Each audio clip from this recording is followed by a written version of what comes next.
Calling in. It looks like we're ready for our first guest in studio. Emiliano Vargas, part of the Dynasty.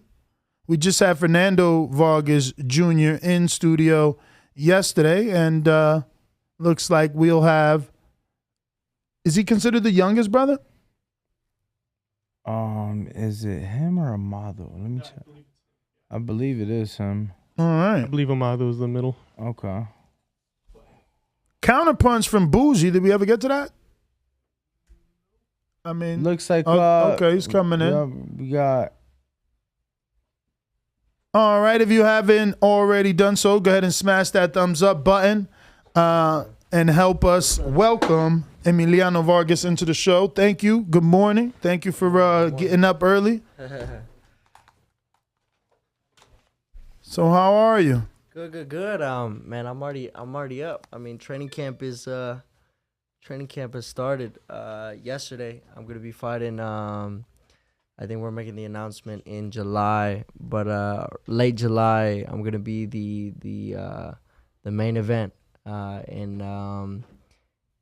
New Mexico. I think I'm already saying too much, but it's all good. Oh wow! You heard it here on the boxing voice, man. So, appreciate you breaking the news with us, man. Yeah. So main it, event yeah. in New Mexico. Yeah, man. I'm excited. Triller Fight Club is doing a lot of good things for me and my brothers. They're bringing a lot of real boxing talent to to the platform, and I'm just excited about it. A lot of people, discredit Triller for certain reasons, but I can only tell you from my personal experience that they're doing a phenomenal job, man. It's funny because it's the same exact thing we spoke about with your brother. He was praising them. And, we had to bring up the fact that there are certain fighters out there that are saying they still haven't received payment. Obviously, your brother made it clear that that's not the issue with you guys. So, I would say milk that situation until until it doesn't keep producing. Yeah, man. We just signed a 6-fight deal with Triller Fight Club, for a multi-million-dollar deal for 6 fights, which is, a blessing. At the end of the day, this is something that, the top people are doing. Canelo, certain fight deals, and, I think Devin Haney just did a 2-3 fight deal with Top Rank. Mm-hmm. So we're kind of cutting our own path, and at the same time following what when you get to a certain level, and we haven't got to a certain level yet, but we're blessed that we have the public behind us that want to see us fight, and man, I'm just very, very excited and grateful to everybody that wants to see me and my brothers fight, man, because at the end of the day, I'm building my career right now. I just had my debut, so, and to have the love of the people, the Mexican people, and just all of boxing is really a blessing.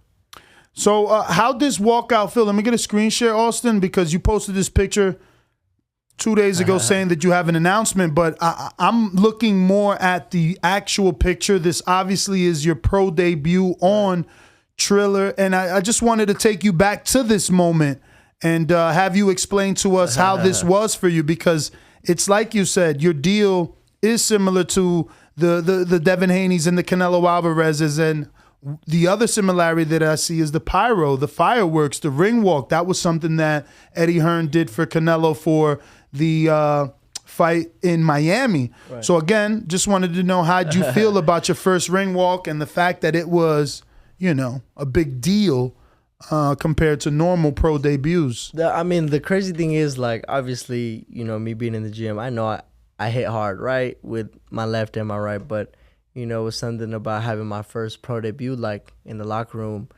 am I going to hit this guy? Am I going to hurt him? Am I not going to hurt him? Am I going to win by decision? There's a lot of hype surrounded by my debut, which is a blessing, but at the same time, you want to look great, not okay. You know what I'm saying? At the end of the day, there's a lot of people that, see me and my brothers and are waiting for us to slip up, are waiting for, us to get caught. We could catch punches and people are, oh, and it's just like, but that comes with it, man. But at the same time, like, before coming out, my dad, all those thoughts were running through my head. My dad told me, you were made for this. You know what I'm saying? Before all the the pyro and everything, and I kind of just embraced it, man. I kind of just embraced it, and but I was really, really lasered in on just the ring. Like the pyro was cool, like everything, and I was just worried about knocking this guy out. But now that I look back on it, man, that was pretty badass walkout. I'm not gonna lie. So. Well, speaking of badass, man, I think that, based off what we spoke with your brother and what he told us, you're a pretty phenomenal sibling to have. It is my understanding that you were offered multiple offers with multiple different promoters, but you kept, true to you and your family, and you sought out and found a package deal. So if you could just talk to us a little bit about, you wanting to be one for all and all for one versus, going and trying to be signed to ESPN and Top Rank alone, or DAZN alone, or PBC alone. I don't think there's no greater feeling than winning with family. That's just me personally. That night, especially having all three brothers, like us put on performances, and Sean Porter was calling my fight, which was cool, and just a fam. Like people think we fake the funk, though. That's the thing. Like a lot of people fake things for camera, but at the same time, like I'm really about my family, man, and everything I do is for my family. I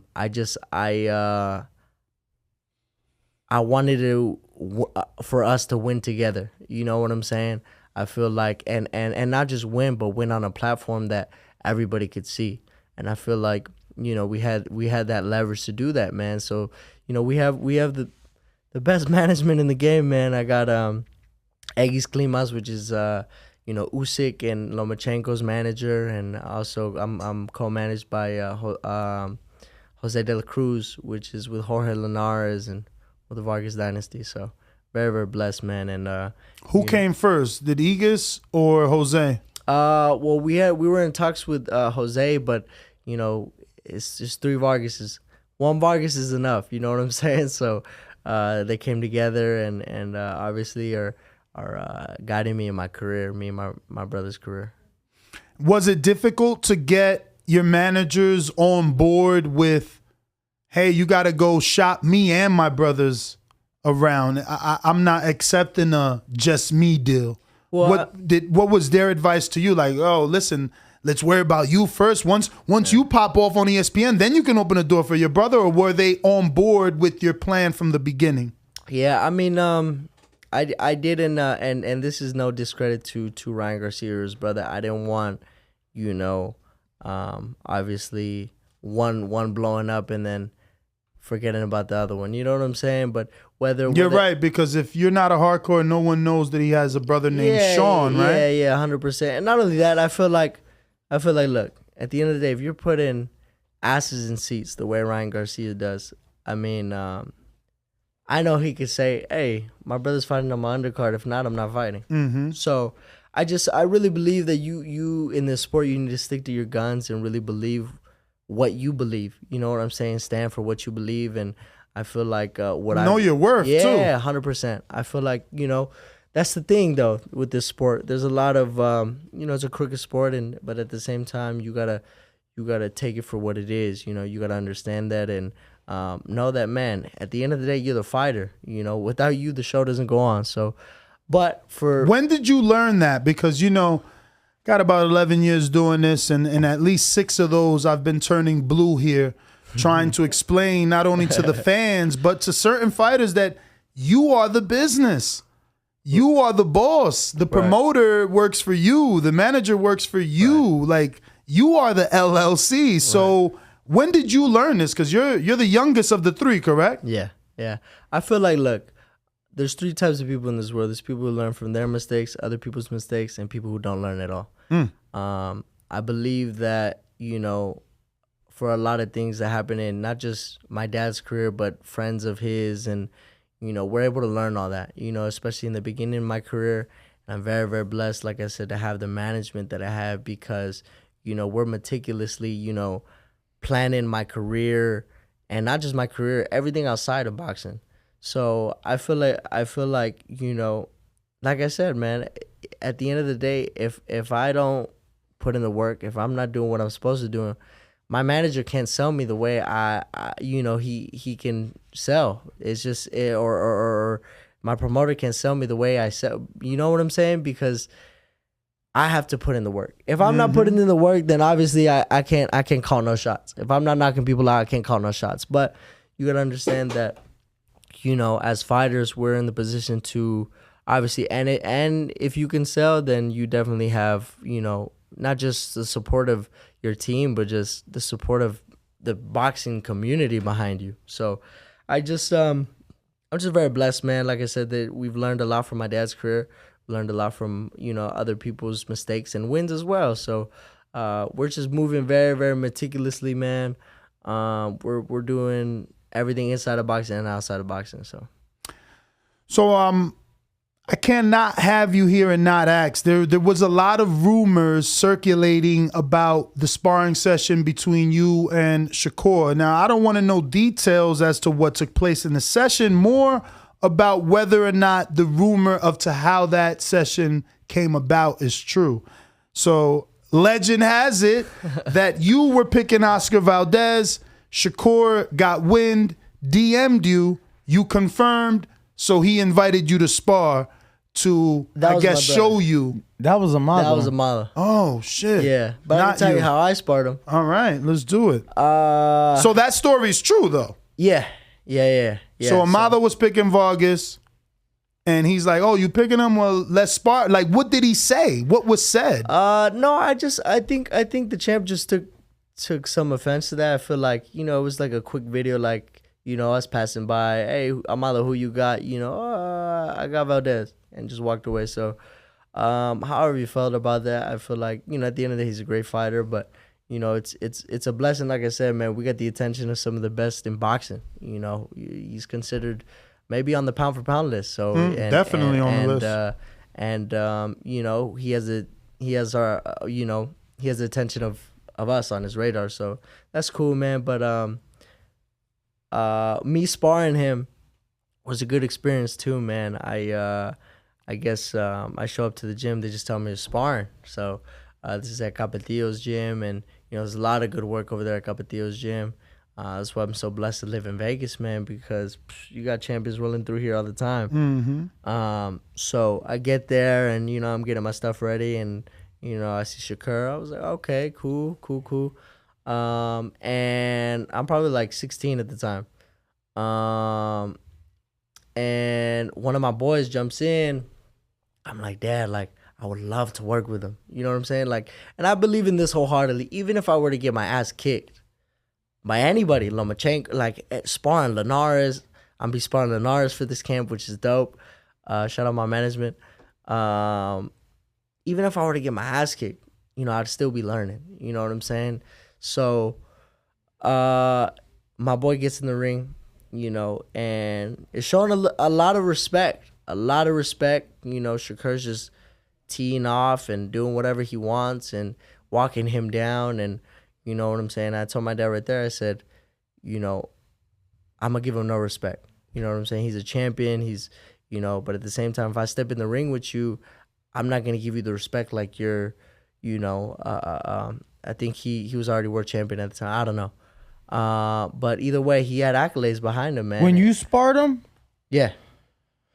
I want to say that was because I was there for that. Oh yeah, I want to say that was in camp for the Joette fight when he. Okay. Yeah, if I remember correctly, that was either. That was his first world title, right? Yeah, it was either in camp for the Joette fight or I don't even think it was after, but it could maybe it could have been, but I feel like it was definitely in camp for the Joette fight. Yeah. So you could say if I'm capping or not. All right, after I say all this, but I got in there, and he wasn't gonna walk me down the way he was walking the other guy down. You know what I'm saying? I didn't give him no respect, and man, it was a good sparring, man. I'm 16 years old at the time. Was world champion or was on the cusp, or being world champion. And look, at the end of the day, if there's one thing I could do is fight, man. You know what I'm saying? I was holding my own, and I wouldn't say I blew this guy out of the water. he's an Olympian. He's you know, he has accolades behind him. But I could definitely tell you that at 16 years old, sparring on the cusp of being a world champion in Shakur Stevenson, I held my own. So, like I said, man, if there's one thing we could do is fight. And I feel like, you know, my dad being in there and showing us and being there kind of like, you know, really, really gives us that leap of knowledge, of boxing knowledge, because he's been everywhere I want to go, he's been. So I'm really, really grateful for that. I'm grateful for that sparring as well, man, because definitely made me grow as a fighter. I think I won my last national championship before sparring him. I was in that camp, so which was cool. So the time that your brother sparred him, which was this year, right? Yeah. Were you there? I think once or twice, I think. But they were sparring, like I said, for the whole camp for Valdez. So So it wasn't just once. They sparred.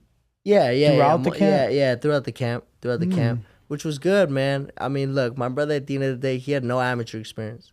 20 fights, maybe 20, 30 fights. And, you know, for him to be in the ring, like I said, man, whether it's any world champion, if you get your ass kicked, you know, you're learning at the end of the day. And you go back in there and you learn. Try not to get your ass kicked quicker than you did last time. You know what I'm saying? So it's just like you definitely learn. That's the thing about this sport, man, that you sometimes got to get your ass kicked to learn, you know, and it is how it is. But yeah, they were sparring for a couple times. I know my brother being in there, you know, he held his own too. And yeah, man, I'm just really, really proud of my brother. No amateur experience, getting in there with, you know, 2-time world champion now. And man, it's we appreciate Shakur Stevenson for the work, man, because that's only benefiting my brother, you know. And he's growing, he's learning on the job. You know, he doesn't have 100 and some amateur fights the way I do.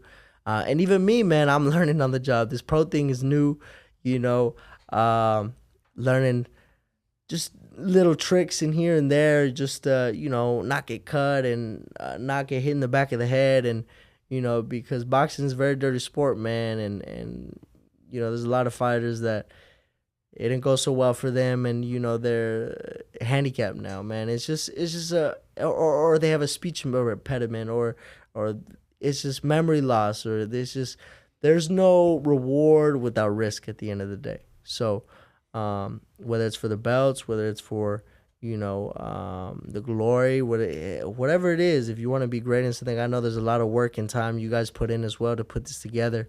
And it's a lot of sacrifice too. It's definitely a lot of sacrifice. Sacrifice sleep. You know, you're here early. Sacrifice a lot of things, time. Absolutely. So, you know, that's just that's how it is, man. So I was searching, and your fight's not on YouTube, right? No, it's on. They're very good with that. That's crazy. Yeah. Usually every fight's on YouTube. It's on Fight TV if you want to check it out. Definitely rewatched it, man. Ring entrance was crazy. Sean Porter was calling my fight, which was a blessing, man, for him to be, you know, watching and commentating on my fight. And you know, just. You know, that's what I was tripping out about too. I was like, it's not on YouTube, but yeah, it's true. Like usually everything's on YouTube.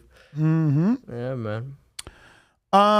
So you're training for July already. Yeah. Right? And is it beginning of the month? Do you know? No, he said end of the month. Late end July. of the month? Okay. Late July. So Okay.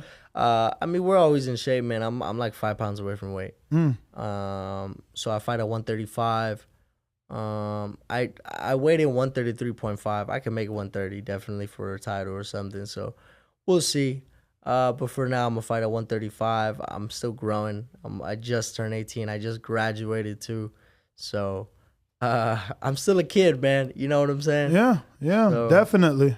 Yeah. So it's a 6-fight deal with Triller. Do you know how many years that is, or because I know it's the beginning of your career. They could literally put all those 6 in 1 year. Some people do that. By the end of the year, I'll be 4-0. Okay. By the end of the year, I'll be 4-0. So I mean, probably by this time next year. You know what I'm saying? But we're just trying to stay busy. Triller Fight Club has been good to, me and my family, man. And, we're the only fighters signed to Triller Fight Club, which is cool. Because they have a lot of talent rolling through there, man. Which is crazy. They're adding real fighters. I can't say who yet, but which is a blessing to have around for these next 6 fights. And well, there's heavy rumors that Andy might be headed back that way, and he was initially supposed to have a fight on Triller.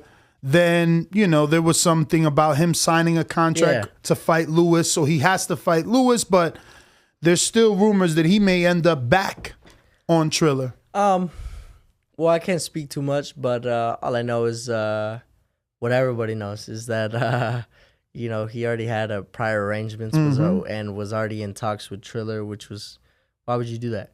You know what I'm saying? So, aside from that, man, yeah, like a lot of talent's gonna be rolling through there. It's great. It's definitely great to, like I said, I'm gonna be the main event, July 30th. Oh, okay. Your brother had told us yesterday. All right, you cool, good? July 30th. He didn't tell us she was gonna be main event or a location, so you gave us that, but he gave us the Triller date. Fight Club, don't. Come on, man. They know this is the hottest fucking podcast. And it helps with promotion. It helps with promotion, man. Yeah. But I want to take you back to the fight, man. There was a lot of people there. Yeah. What would you rank your performance? How well or bad did you think you did?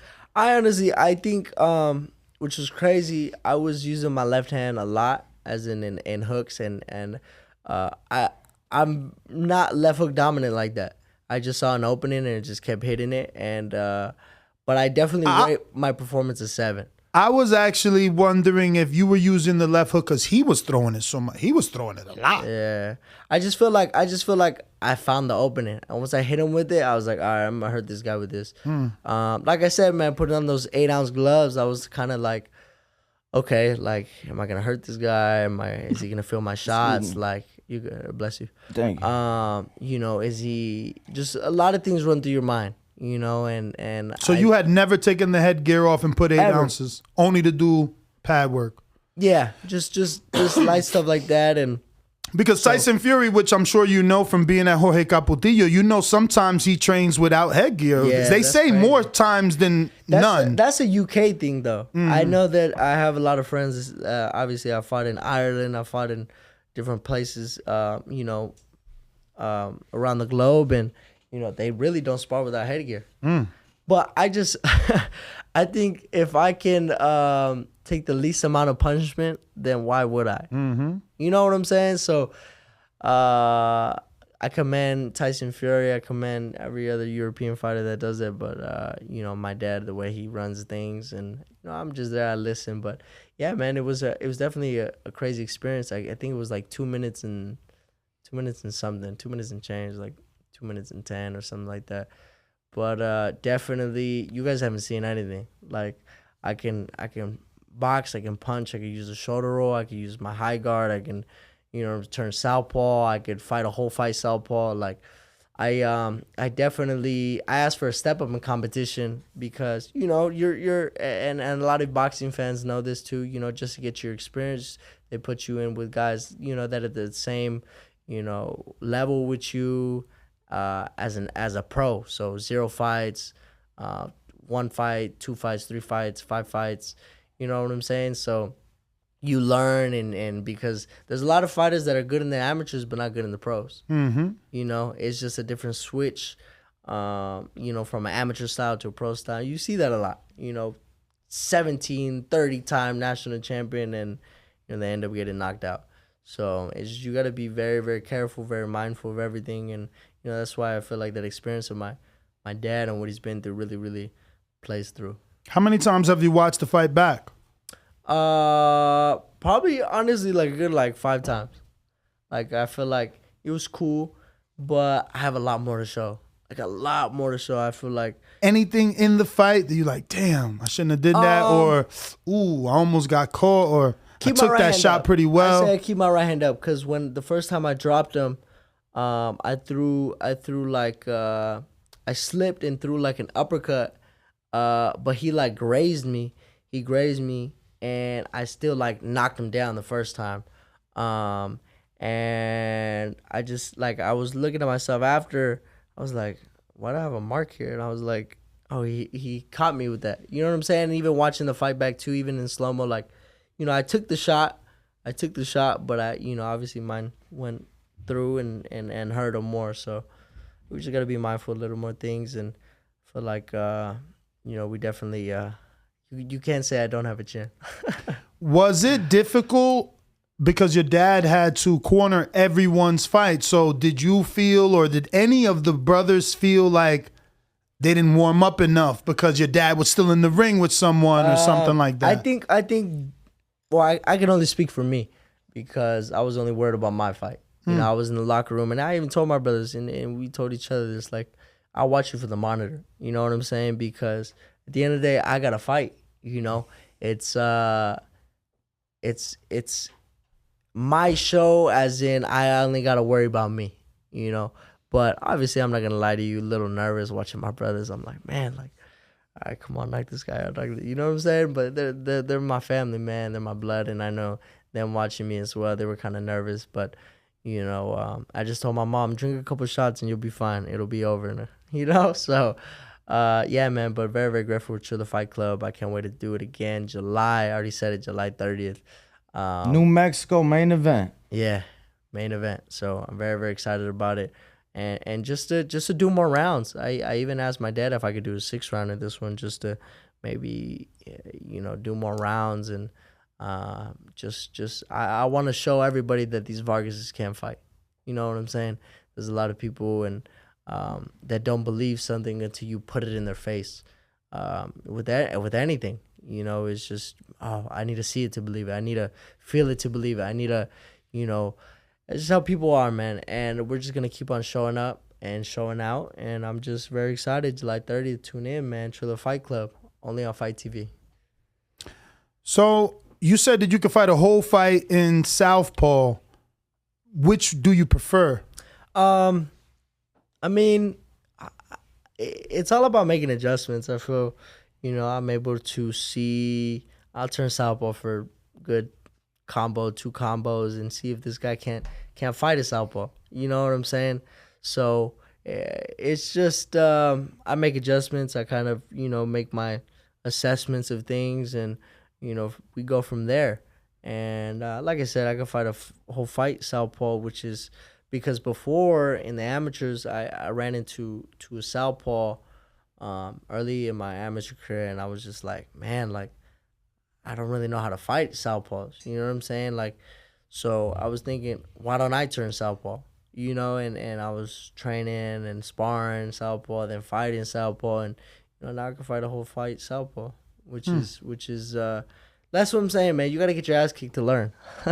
So do you guys do pad work, both orthodox and southpaw, just to keep you sharp, or is it like a thing where you only use your southpaw stance in the actual ring or sparring? No, we definitely got to sharpen up. We definitely train it in the gym. I hit the bag southpaw.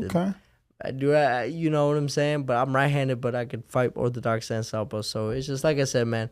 For me to be sharp in the ring, I gotta be sharp in training. I gotta sharpen everything up in training.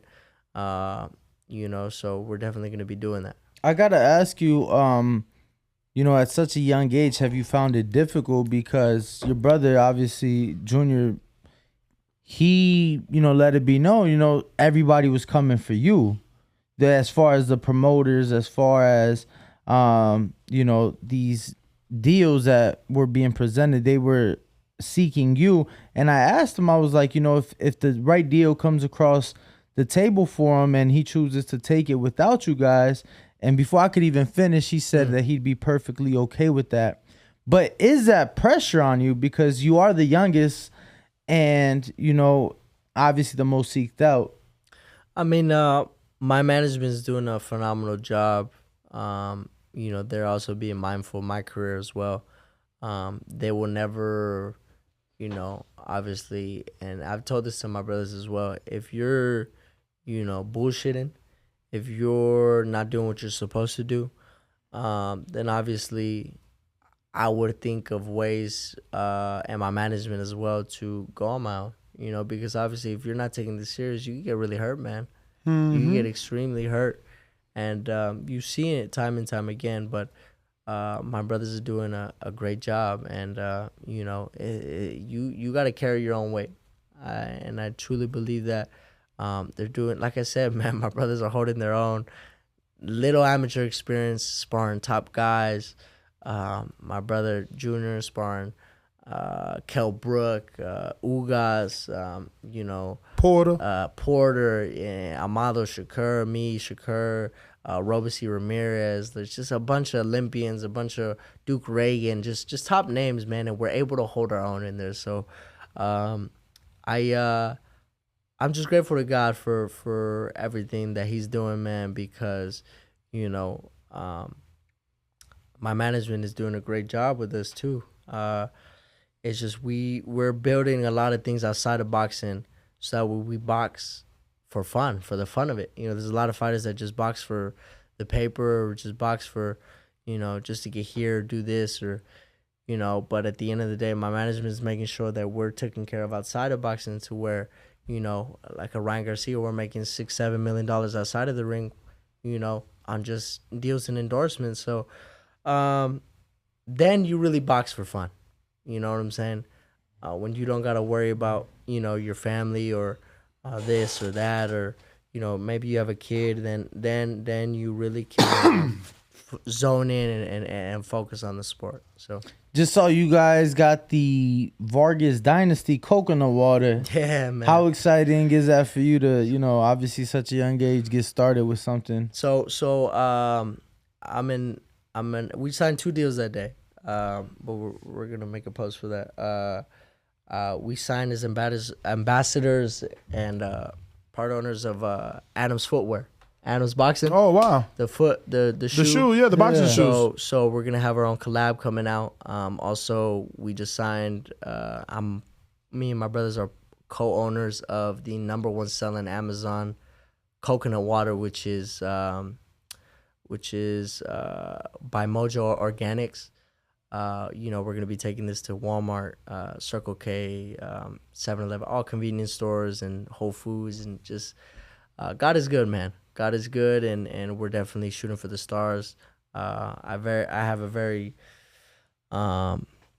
a different mindset with things, man. I just want to be an owner. By the end of this year, I'm on my first rental property.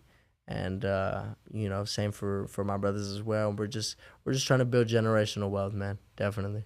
I gotta ask. Obviously, the conversation always comes up with your father and who he is in the sport and the legacy that he has left behind. And you know, no matter what, there's always gonna be those comparisons. But I wanted to ask you what it means, you know, for you to be able to do what you have done at such a young age for your mother.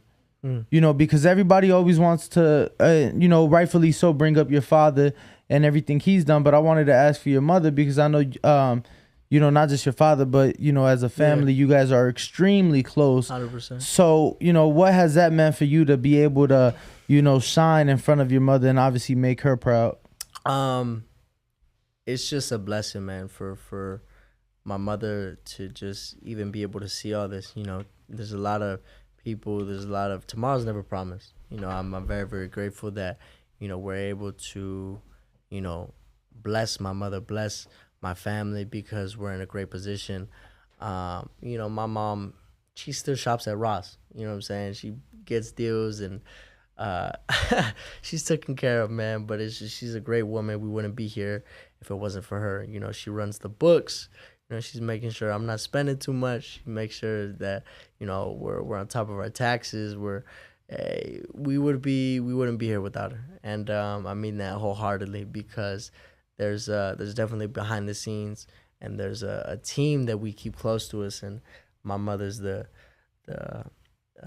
glue to everything, man. And man, it's just I can't wait to buy her another house. You know what I'm saying? So if her and my dad are fighting, they could go to each house. So you know what I'm saying? I feel that. I feel that. Get a little vacation house, man. Yeah, man. So it's crazy to me because obviously a lot of sacrifice comes with this sport, and you know your mother had to make a lot of that sacrifice with your father. Yep. But now I feel like it's almost 3 times because she's making it for you guys. How has it been just as a family adjusting, because for a while there was like, all right, your father's retired and now we get to live somewhat of a normal life. And now you guys are in the same sport that your father was in. So how has that adjustment been for the family? I feel like we've never gone away from boxing. Never stepped away from boxing. I feel like, being Mexican too, man, boxing's all around us. It's just in our roots, and you got carne asadas on fight nights and this and that, and your tios are arguing drunk about whose fighter's better, and it's just we couldn't run away from it if we could. My dad being who he is, and my teachers going down roll call and Vargas, it's just my dad got me out of a couple assignments, but it's so embedded in my family, man, that and it's the last thing we picked up. We did everything but boxing, but we found our way to it, man. Definitely. How old were you? Because I know Junior said he was 17, so how old were you? I was I started competitively fighting as an amateur at 10 years old. It's probably like 9, something like that. But that you actually, I feel like, get to have a full experience then, because you hear most of these fighters about that age, 8 years old, 10 years old. So do you feel that in that aspect that maybe you have an advantage because obviously more you got to get more of an amateur experience. You got to actually go out there and have those trials and tribulations and have those failures to learn from. So do you feel that you have an advantage over your brothers in that sense? I feel like experience is experience. Whether you learn it in the pros or whether you learn it in sparring, whether you learn it, sparring these world champions, man, they'll definitely teach you something. So I definitely do feel, and I can speak from my own experience, I don't like comparing this, that, or whatever the case may be, because my brothers, they're on their own path. They're not trying to follow my path. They're not trying to, I'm not trying to follow their path, but I do admire them, and I would hope they admire me as well. So we definitely were pushing each other. But I do believe that for me and myself, that my amateur career did pay dividends, because I've fought in overseas and I'm fighting on enemy territory, and I'm fighting, when stakes are high, if you're 1 ounce overweight as an amateur, you got to make the weight every single day. If you're 1 ounce overweight, you could make it to finals and you get disqualified. So it definitely teaches you discipline even from the beginning. Definitely teaches you that you even as a kid, I remember being younger, 10, 11 years old, and I had friends that this is probably still like elementary school, having friends that, hey, let's go to the park, let's do this. And even since the age of 10, 11 years old, I got to go to the gym. Right. You know what I'm saying? So it definitely teaches you discipline, definitely teaches you what you put in, you get out. And I'm very grateful for the sport, very grateful that, have made me the young man that I am today. And because I still am a kid. You know what I'm saying? I feel like a lot of people forget that. You literally had your pro debut before graduating. 2 weeks before graduation. Before I graduated, man. What was that like for you in school? Like, are you homeschooled now? No, because I seen the graduation. You took pictures in front of the school. That was at UNLV, but it was online. Oh, okay. Yeah, so you are homeschooled. But I did do 3 years of regular high school. Okay. And then everything else I did regular school. But definitely, I want to give a shout out to my girl. You deserve 2 diplomas. Because I couldn't do it by myself, man. It's a lot. And I was taking advanced courses and everything like that, and so smart a little bit, you know what I'm saying? But definitely for my debut, I was like, hey, I need to focus, you know what I'm saying? I need to do my thing. And but I will be picking up a couple college courses, business management, public speaking. I just want to better myself, man. At the end of the day, I feel like we should never be done just bettering ourselves at the end of the day, whether it's financially, whether it's literacy, is whatever the case may be. You just want to be the best version of you could be. So what is your biggest goal right now outside of boxing? For this year, I definitely want to own my first rental property. Definitely. I just finished one of my accomplishment goals for the year is being an owner of something, and it's definitely the Adams Footwear and the Vargas Dynasty Coconut Water. So we will be changing the name, and I think the logo is still the same, but it'll definitely be in Walmart, Whole Foods, everywhere. You'll see us everywhere. Whether you like me, whether you don't like me, you'll see the brand. There you go. Well, I got a few questions from the people, so let me pull this up. So outside of boxing, do you and your brothers have a relationship like to where you guys can go hang out and boxing not come up? Because I was telling him, I'm like, it seems like everywhere you guys go, you guys are either throwing pads or shadow boxing or something. So are you guys able to have a relationship where boxing is not a part of it? Yeah, definitely, man. I can joke and play around with my brother. We have a beautiful relationship, man. Doesn't mean that we're gonna have the best relationship all the time, but for the 99.9% of the time, we love each other to death, man.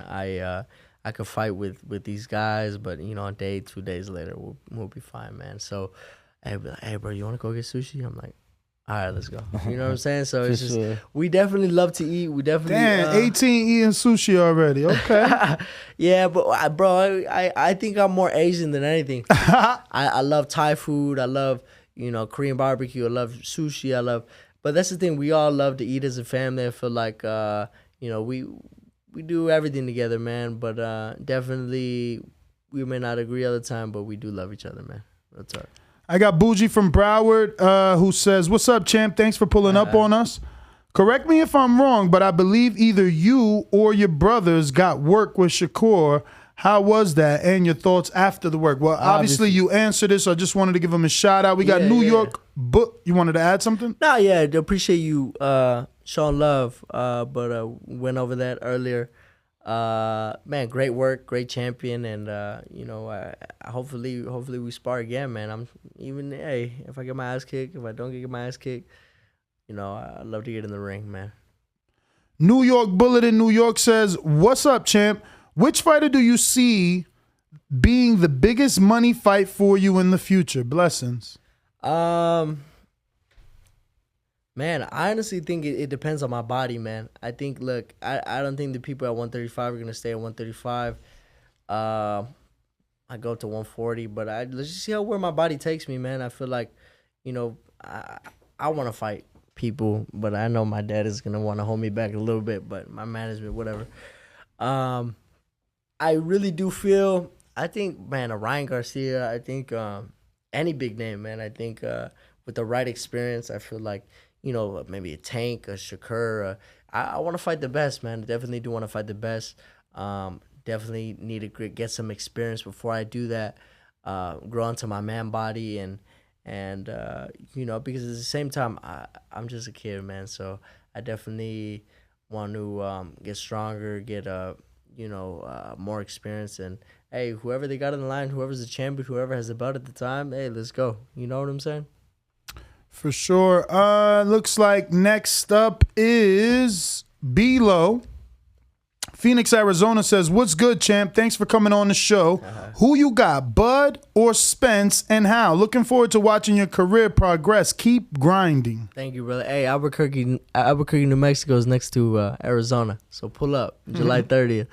But appreciate you showing love. He said Crawford or Spence? Yes. I think Crawford. If the ring rust doesn't bother him, man, I want to see Crawford fight, man.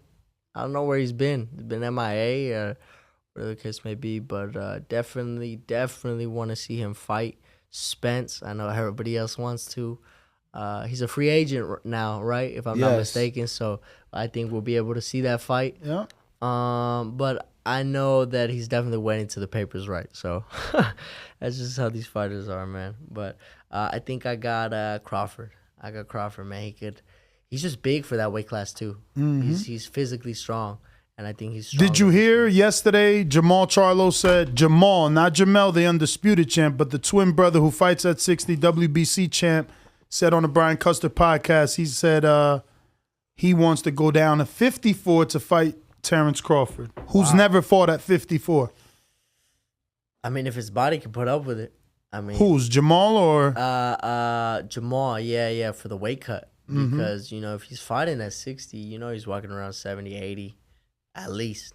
So, I mean, honestly, it really has to do if he knows his body, man. If he knows his body and cuts the weight right, I think Crawford still gets him, but he's a great fighter, man. Definitely a great fighter. Damn, you think Crawford gets the 160 pounds? Yeah, I think so. It's just sometimes when you're you put your body through a lot, man, and So what if it wasn't at 54? What if Crawford said, for that very reason, no, I don't want them to say that I weight drained you. Let's do it for 160 for your belt. Hey, you gotta commend Crawford for that, man, because that's going up to his weight class. You know what I'm saying? And taking his belt. That's why I really commend Devin Haney, man, because he went in there, agreed to all terms. You know what I'm saying? And took his belts, and you really got to commend that, man. Really, really got to commend that. So shout out Devin Haney. For sure. Looks like Brandon in Houston says, even though this guy is at 140, I'm still interested in your answer. If for some crazy reason Eddie called and offered you a fight with Campbell Hatton in the UK, would you take it? Let's do it. Let's do it.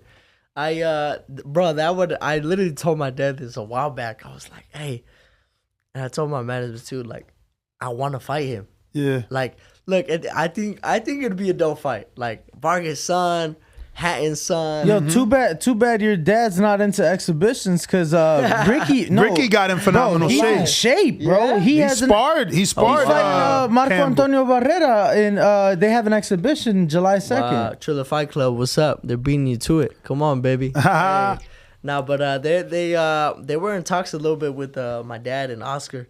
So, but I don't know where that went. But my dad's really focused on us right now, so we'll see. I mean, Oscar, I know he's in good shape right now too, and he's just my dad training us every day. And he just bought a $15 million house out here. Oscar? Yeah, in Vegas, in Henderson. Yeah. So I didn't know. When I heard yesterday, we were at the Floyd press conference, and they were asking Floyd, state tax. That's what that is. They were asking Floyd, did he hear that Oscar wants to run for mayor of Vegas? Yeah, he wants to run. He wants to run for office out here. But I didn't know he lived there. I'm like, he doesn't. I thought that was Jesse Vargas. Yeah, he just moved. Like, I heard this like a week or two ago. Yeah, he just bought the house. I didn't even hear it that long ago. 15 million. 14 and some change. Yep. That's a lot of money. The taxes on that puppy got to be very pretty. Nah, but there ain't no state taxes out here. That's why he's moving down there. You only got to live out here for 6 months and I believe a day for you to claim no state taxes. Oof. California, you got to pay state and federal taxes on all your money. So it is what it is, man. You can make good money, but it's like, damn, like, and even now, like, my mom's making sure that we're on top of everything with taxes, man, because there's two people that you fear in this world: God and the IRS. So. Yes, sir. Yo, don't even bring up the IRS to this guy, because bro, I've been trying to get in touch with them for like 30 days. They finally pick up the phone today and did not help me whatsoever. Want me to call back and wait on hold for 2 more hours. They're terrible people over Where's there. Patrick at? I know, right? Tax doctors. Big Casual says, what up, champ? Name you and your brother's best attributes. For example, one may have the best power, another may have the best speed, but it's your opinion. I think Junior, he naturally hits hard. I think Amado, I'll rephrase that. Amado hits hard. He has God-given ability. He really doesn't do strength training the way I do, because obviously I'm still a kid. But he naturally hits hard. Junior has natural athleticism. He could drop the sport for 2-3 years, come back like he never left. I feel like I'm just versatile, man. I could, any position that I'm in, I feel like I could really, be comfortable in it. Whether the guys just put in crazy pressure or, you know, guys awkward or guys southpaw or guys. I just feel like I can, you know, really figure a guy, especially now in the pros where I have time to just, you know, evaluate things. And, you know, some people are front runners, some people are, you know, you got to take advantage of them in the beginning stages because, you know, they turn up like later up in the fight. So it's just a lot of things I'm able to like see and feel, and I really for me, I think also too my head movement. I feel like I really pride myself on my head movement, not getting hit. Yeah, man, y'all see it. Y'all are gonna see it in these next coming fights. I promise you. I just more rounds, more time, and you guys will see it. I got Keem in Florida, and Deltona says, "What's up, champ? You don't fight like your father did. You have a much more flashy style. Where did that come from? Is it natural, or are you emulating a fighter of yours? Thanks for your time. Good luck on your journey." Thank you, brother. I think it's a lot of things. You know, you got to remember my dad trained with Floyd Sr., Buddy McGirt, trained with obviously the Big G, trained with you know, had a handful of trainers.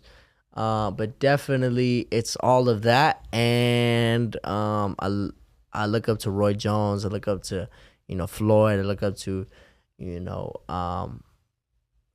Sugar Ray Leonard, you know, just a lot of great fighters. I just want to put everything in a box and just, you know, shake it together and see what we come out with, man. I just definitely want to show people that, you know, I can fight.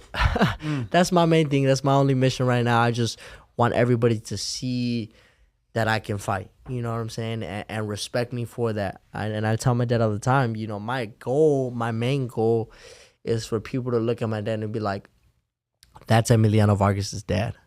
You know what I'm saying? But for now, I'm Fernando Vargas' son, and I have that I wouldn't say vendetta, but just chip on your shoulder. You want to get that? Yeah, 100%. You want to flip that? 100%. No, we were talking with your brother, and we're like, what?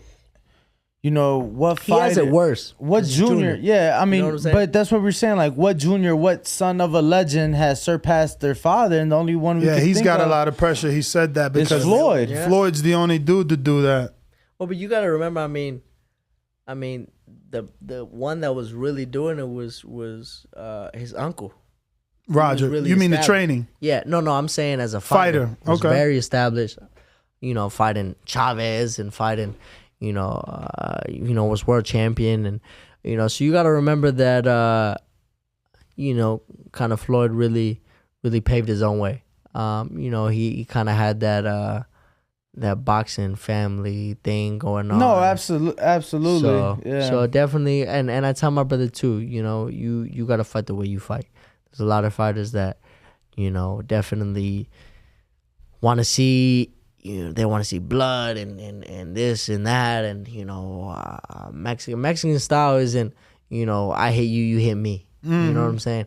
Mexican style, and even Canelo shows it, man. I'll hit you 4, 5, 6 times. You're not gonna hit me once. So and fans got to remember that, you know, we got families that we got to go home to at the end of the day.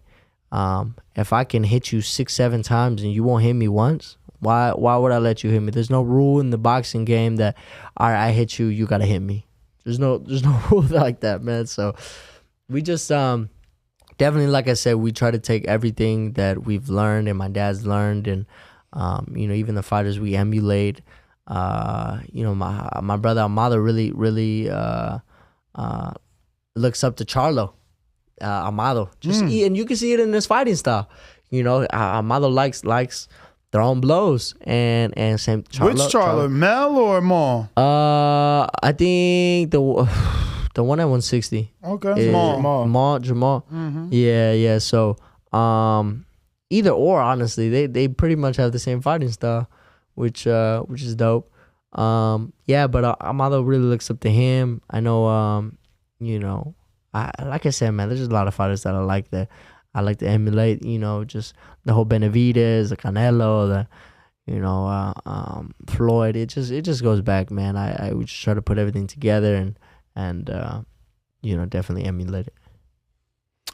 All right, looks like I got the best dad ever in Baltimore. This says, shout out to you and your brothers keeping the family name pushing. Got the little flex emoji, and he says, all the way from Baltimore, keep grinding. Tank versus Devin, who you got? Oh, man. Sheesh. I think the only way Devin is winning that is if he's boxing. He has a beautiful jab. I would like to see him with the southpaw. I don't think I've seen him fight too many southpaws. Has he? Or I don't know. Devin? Yeah. JoJo, Olympian. Oh, okay. Yeah. I was actually at that fight, which is cool. I definitely do think that he can box. He can outbox him for 12.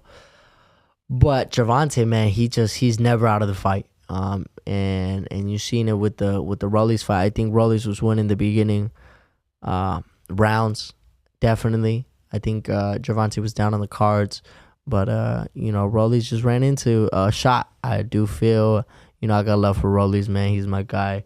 But he dared to be great. There's a lot of fighters that wouldn't even step in there with Gervonta Davis. So you got to commend the guy, man. He's definitely stepping up to the plate, and I hope to see him in the ring again, man. I hope that that doesn't discourage him, because when you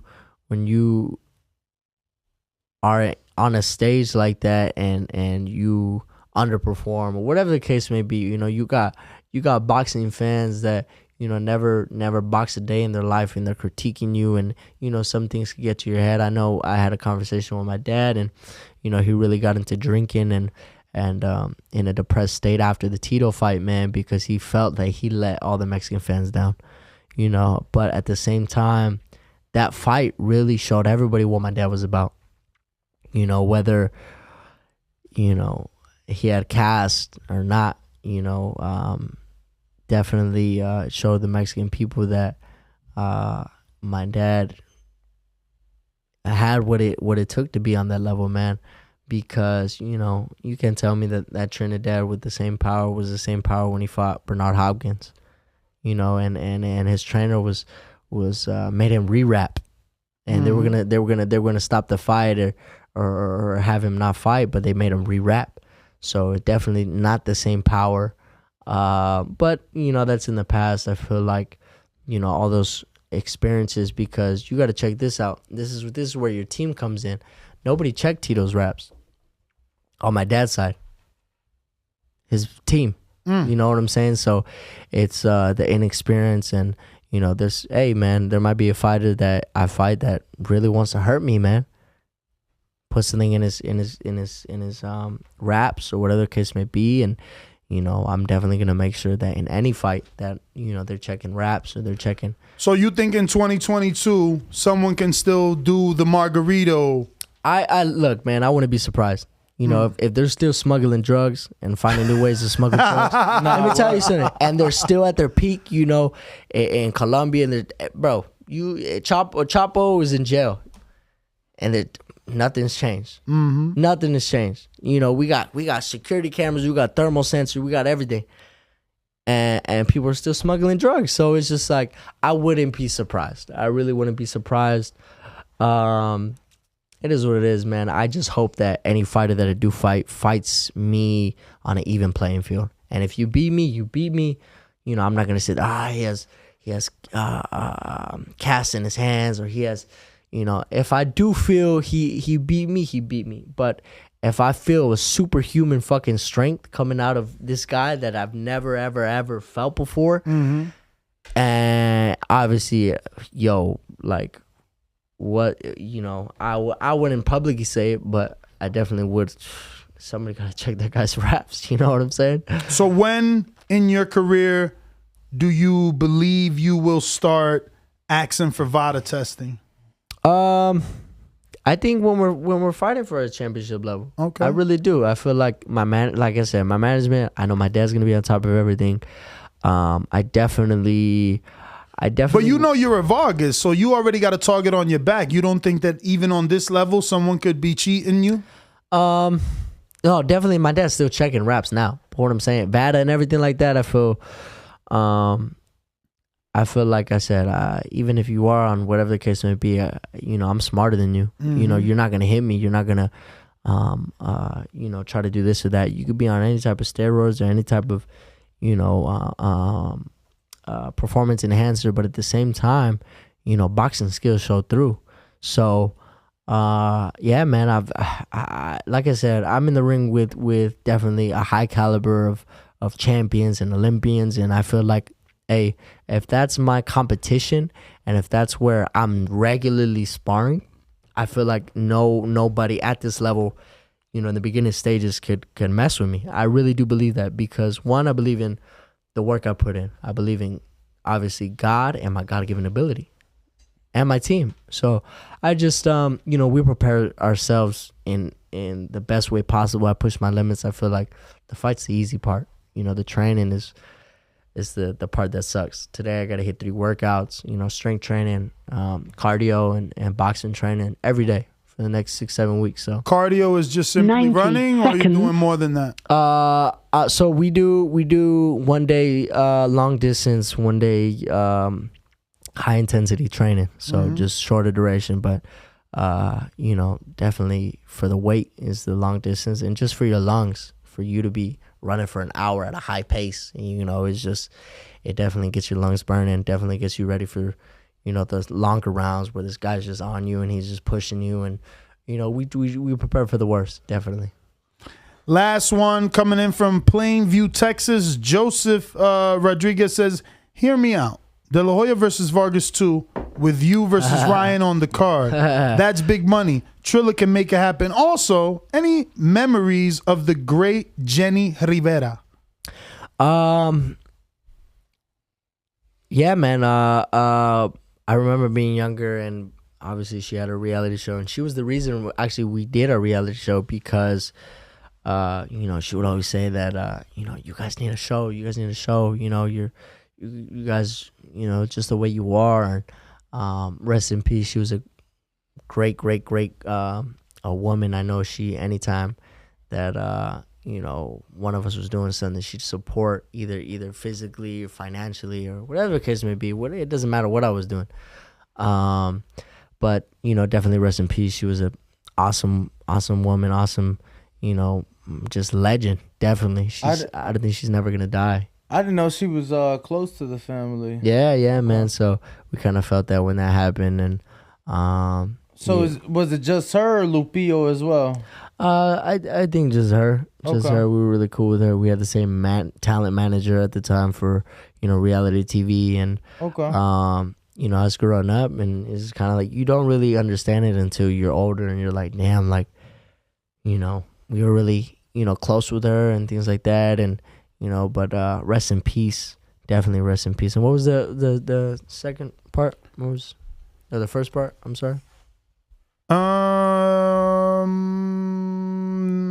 Okay, so the first part was you on the undercard versus Ryan and your father versus Oscar. Hey man, let me just say this. Even if it's not Oscar, I feel like Tito Ortiz was talking a little shit too. On the gram, whatever the case may be. So about who? About your pops? I think so. Either him or Junior. So, hey, Triller Fight Club. Let's get it done, man. I think it'll be good, man. Whether it's Oscar, whether it's he can spar with my dad out here, and then we'll see how it goes. You know what I'm saying? He just moved out here, so yeah, man. Appreciate the love. All right. I think that I skipped one by mistake from James Valdez in San Antonio, Texas. He says, aside from boxing, what else are you passionate about? And that's truly the last one. That's an awesome question.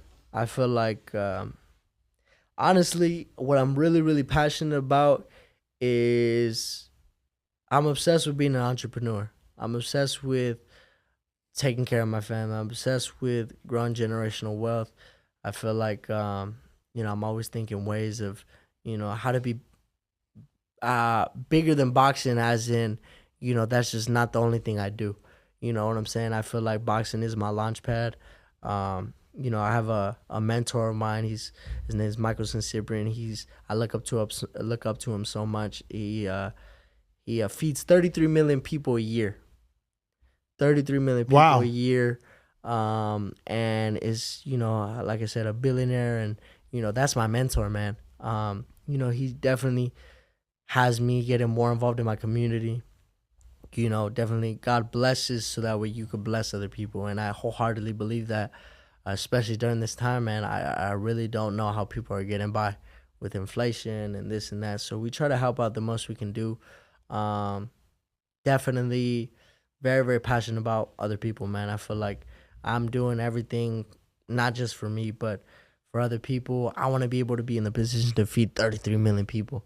His goal is to get to 100 million people by the end of this year. So it's just... Well, if you're talking to him, maybe you need to set up a meeting with him and Floyd. Yesterday we was at Floyd's press conference, and he said he's building centers for the homeless and to feed the needy in Vegas, Chicago, LA, New York, and other cities across the country. Wow.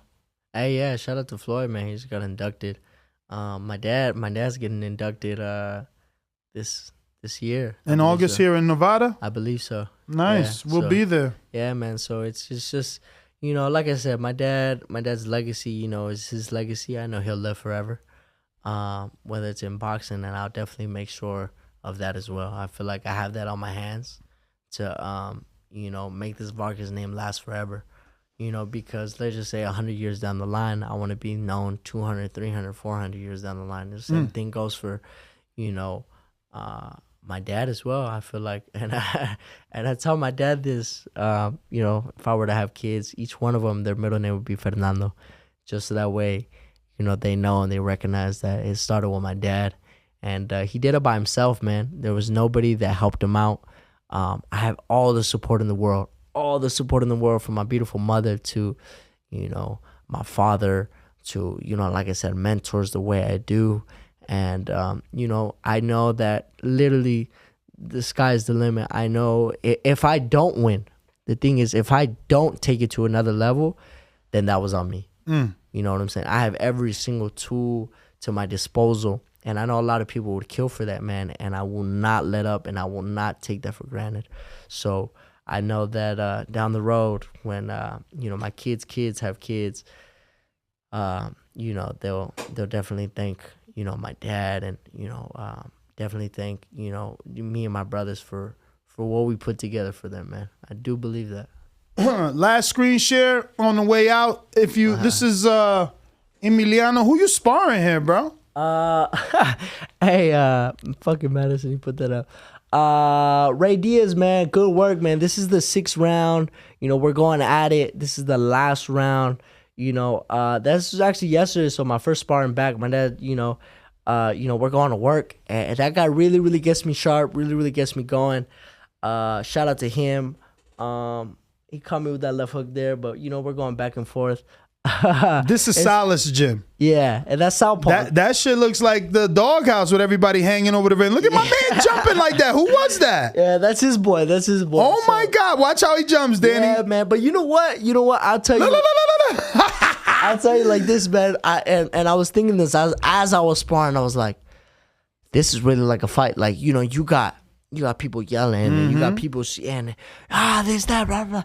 And it's really, you gotta find that voice of my dad. That's the thing, you gotta find that voice. You gotta kind of find, okay, I even though I'm tired, even though I'm gassed, we're pushing limits. You know what I'm saying? People forget that I have asthma. And the days that I do, it does act up. I tell my dad, let's go another round. Because, I can't let up in a fight. There's no quit in me. You know what I'm saying? I can't, today, in my world championship fight, I lost because, my asthma was acting, excuse my French, fuck that. You know what I'm saying? I'd rather go out on my shield. I feel I'm a very prideful person in a good way. I feel like pride comes before the fall, but at the same time, you need pride to get to where you're going. You have to have pride to a healthy amount to believe and stick to your guns. I believe that. So, yeah, man, we were going at it. That was the 6th round, and shout out to my guy, Ray Diaz. He's a very, very good fighter as well, helps me out, and, I wouldn't be ready to fight if it wasn't for fighters like him, so thank you. All right. Well, we're going to take a quick intermission and take this picture with Emiliano. Please give out everybody your social media in case they're not already following you. Follow me at Emiliano F. Vargas, and that's on all platforms. All right. There you have it. Be right back. All right. What up, YouTube family? Don't forget to hit that like button. Subscribe to the YouTube channel. Help us get to that 1 million subscribers. We're on the road to 1 million. And obviously, we have other great content on our Patreon channel. So since this video is over, head on over to our Patreon and check out all the exclusive content or right here on our YouTube members.